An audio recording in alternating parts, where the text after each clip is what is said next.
इस बीच बजट में long term capital gain tax में हुए बदलाव के बाद विदेशी संस्थागत निवेशकों के बीच शेयर बाजार को लेकर के रुख पूरी तरीके से बदल गया है।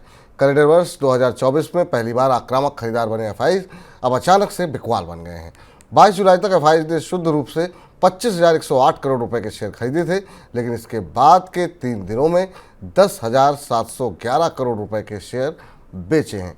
सर, क्या एफआईज बजट से संतुष्ट नहीं है क्या? हालांकि आज के नंबर थोड़ी देर में हमको स्पष्ट मिलेंगे।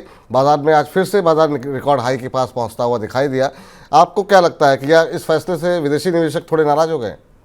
विदेशी निवेशकों के लिए दो फैसले आए बजट में और दोनों फैसले एक दूसरे के परस्पर विरोधी थे। पहला फैसला सरकार की तरफ से संकेत दिया गया कि एफपीआई और एफडीआई के बीच का जो अंतर है उसे दूर करेगी और विदेशी निवेशकों को जो कि पूंजी निवेश के रास्ते भारत में आते हैं उन्हें भी कंपनियों में ज्यादा हिस्सेदारी लेने की छूट दी जाएगी, जो कि आमतौर पर प्रत्यक्ष विदेशी निवेश के तौर पर एफडीआई के तौर पर दी जाती है। तो यह खबर विदेशी निवेशकों को उत्साहित करने वाली होनी चाहिए थी, पर वैसा उत्साह हमने नहीं देखा क्योंकि कैपिटल गेन्स का बड़ा असर निवेशकों पर पड़ा है। और क्योंकि विदेशी निवेशक लॉन्ग टर्म इन्वेस्टर्स होते हैं, लंबे समय के लिए फंड्स लगाते हैं, चाहे वो हेज फंड्स हो चाहे वो कंट्री स्पेसिफिक फंड हो, तो इनको जो निवेश के अवसर हैं उनमें long term capital gains tax की बढ़ोतरी इनके ऊपर असर करेगी। और ये वजह थी कि विदेशी निवेशकों का सेंटिमेंट उतना चुस्त और उतना बेहतर नहीं दिखाई दिया। कुछ आप देख सकते हैं कि बाजार आमतौर पर बजट से बहुत बहुत संतुष्ट नहीं हुआ, मायूस सा दिखाई दिया।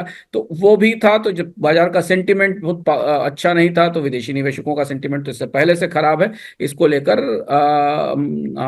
ये नजरिया दिखाई देता है। आर्थिक समीक्षा ने भी इस बात को इंडिकेट किया था कि विदेशी निवेशकों को कुछ और भी देना होगा जब तक अगर उन्हें भारत में रोकना है। तो ये जो प्रस्ताव चल रहा है कि एफपीआई और एफडीआई के बीच का अंतर फेमा के कानून में बदला जाएगा, ये उसी दिशा में होगा कि शायद विदेशी निवेशकों को लंबे समय तक भारतीय बाजार में और ज्यादा हिस्सेदारी लेने की छूट दी जाए।